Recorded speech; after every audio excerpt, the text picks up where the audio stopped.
हाँ 84 रुपए था मई 2024 में, 2025 में, आज वो 91 पे खड़ा है, 7 रुपया गिरा है।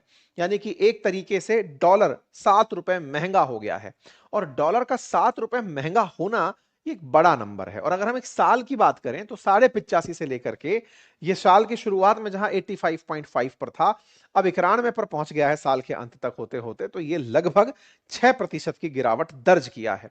रुपए का इतना गिरते हुए ऑल टाइम लो हो जाना, क्योंकि अभी तक डॉलर के सामने रुपया इतना ज्यादा नहीं गिरा था कि उसके अंदर पूरे की पूरे क्रमांक नीचे आए। डॉलर के मुकाबले हम चर्चा करते हैं क्योंकि डॉलर में व्यापार होता है, बल्कि डॉलर के मुकाबले भारतीय रुपया यूरो के सामने भी गिरा है और करेंसीज के सामने भी गिरा है, लेकिन डॉलर हम लोग ट्रेड करते हैं इसलिए हम उस पर बात कर रहे हैं। ठीक है साहब। सवाल बनता है सर डॉलर में ही व्यापार क्यों करते हैं? हम यूरो में क्यों नहीं कर लेते, हम पाउंड में क्यों नहीं कर लेते, हम रेनमिंबी में, युआन में, इनमें क्यों नहीं कर लेते, और तो और हम रुपए में क्यों नहीं कर लेते? क्योंकि दुनिया भर के देश अमेरिका को सबसे स्थापित और स्टेबल इकोनॉमी मानते हैं और उसका सिक्का चलता है। मतलब ये समझिए जिसकी इकोनॉमी सबसे ज्यादा स्टेबल, उसका माना जाएगा भाई इसकी तूती बोलती है, इसका सिक्का चलता है। तो अमेरिका की सेंट्रल बैंक 57 से 60% करेंसी अपने पास रिजर्व रखते हैं। दुनिया के अंदर जितनी भी सेंट्रल बैंक है ना, जैसे अपने यहाँ आरबीआई है, किसी और देश की कोई और बैंक होगी, उनके पास में जो कुल पैसा रखा है उसका 60% डॉलर में रखा हुआ है। दुनिया का 39% जो कर्ज है वो डॉलर में है। दुनिया का करीब 60% व्यापार डॉलर में है। इसलिए सारा खेला डॉलर में हो रहा है। सर हमारा डॉलर के सामने रुपया गिरता क्यों जा रहा है? बेसिक रीजन तो मैंने बता ही दिया था कि डॉलर आ ही नहीं रहे हैं। आएंगे कहां से? व्यापार से। व्यापार क्यों नहीं कर पा रहे हैं? क्योंकि ट्रेड डील में इतनी अनसर्टेनिटी बनी हुई है। क्यों बनी हुई है? क्योंकि तय ही नहीं हो पा रही है ट्रेड डील। ट्रेड डील के होने के लिए, अमेरिका यूएस की ट्रेड डील होने के लिए पिछले 6 महीने से खबरें चल रही हैं, अब हो जाएगी, अब हो जाएगी। जैसे जून की खबर है ट्रेड डील हो जाएगी, इसके बाद में अक्टूबर की खबर है ट्रेड डील हो जाएगी, फिर नवंबर की खबर है ट्रेड डील हो जाएगी, दिसंबर की खबर है ट्रेड डील हो जाएगी, और अब खबर है कि मार्च तक हो जाएगी। तो भाई एक साल तो ट्रेड डील हो जाएगी में चला जा रहा है। इससे क्या है, निवेशकों के अंदर धैर्य टूट रहा है। सोच रहे थे डॉलर आएगा तो माल खरीदने का पेमेंट करेंगे, आ ही नहीं रहा है तो जितना है उसको खरीदो, उसमें पैसा खर्च हो रहा है। ठीक है। इससे क्या हो रहा है कि सारा की सारा मामला हमारा गड़बड़ा रहा है। अब ऐसा क्यों हो रहा है, ट्रेड डील क्यों नहीं हो रही? काफी सारी चीजें हैं। अमेरिका के साथ में टैरिफ का मामला अचानक उन्होंने बढ़ाकर 50% कर दिया कि रूस से तेल क्यों खरीदते हो।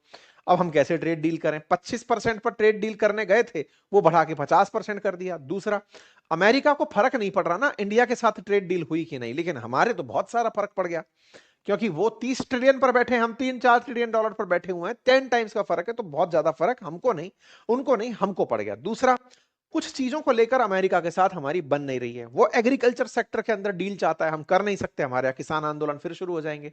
दूसरा, अमेरिका चाहता है कि मैंने कहा वो सही है, ये बात मान लो। मैंने कहा तुम्हारा युद्ध रुकवाया, हमने कहा नहीं सर नहीं रुकवाया आपने। तो हम अपने आप को चाहते हैं कि स्वतंत्र दिखें, अमेरिका कहता है कि नहीं जो मैंने कहा है वो कर लो। तो हम अपनी स्वतंत्रता की कीमत चुका रहे हैं, हम अपनी संप्रभुता की कीमत चुका रहे हैं। तो क्या हमारे नेगोशिएशन के रास्ते बंद हो गए? नहीं, चल रहे हैं। उम्मीदें की जा रही हैं कि बातचीत का द्वार तो खुला ही रहता है, तो बोले मार्च तक हो जाएगा, ऐसा फिलहाल के लिए चल रहा है।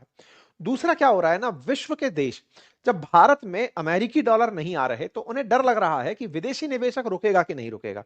ऐसे में क्या हो रहा है कि जो फॉरेन इन्वेस्टर्स है, जो इंस्टीट्यूशनल इन्वेस्टर्स अपने शेयर बाजार में पैसा लगाता है, वो पैसा निकालने पर लग गया। आप सोचिए कि उसने इस दिसंबर महीने में 1 क्या बोलते हैं, 2 बिलियन डॉलर उसने बाहर निकाल लिया इस दिसंबर महीने में। कुल मिलाकर के अब तक 18 बिलियन डॉलर भारतीय बाजार से निवेशक निकाल कर ले गया है। विदेशी निवेशक 18.4 बिलियन डॉलर निकाल कर ले गया। इससे मतलब क्या निकला कि यानी कि फॉरेन इन्वेस्टर जो है ना, उसको हमारे बाजार पर इंटरेस्ट नहीं आ रहा, उसको डर लग रहा है कि ये लोग पता नहीं कब तक डील करेंगे। तो ऐसे में अब विदेशी निवेशकों को हमारे देश में इंटरेस्ट कम आ रहा है, तो फिर यहां से पैसा निकालने का इंटरेस्ट ले रहे हैं।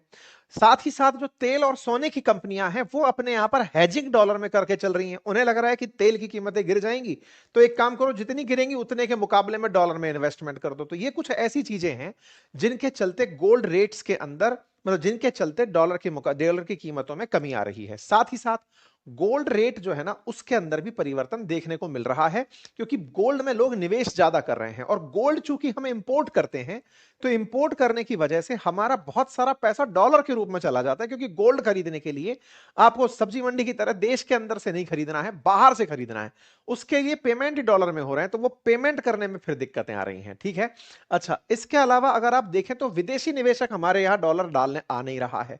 हालत यह है कि एक समय पर हमारे देश में जहां हमारी जीडीपी का 1.9% विदेशी निवेशक आया हुआ था पैसा खर्च करने, डॉलर देने, आज वो 0.02% है। हमारी जीडीपी के मुकाबले अगर 100 रुपए की जीडीपी है तो 2 पैसा हमारे देश में लगाने आ रहा है।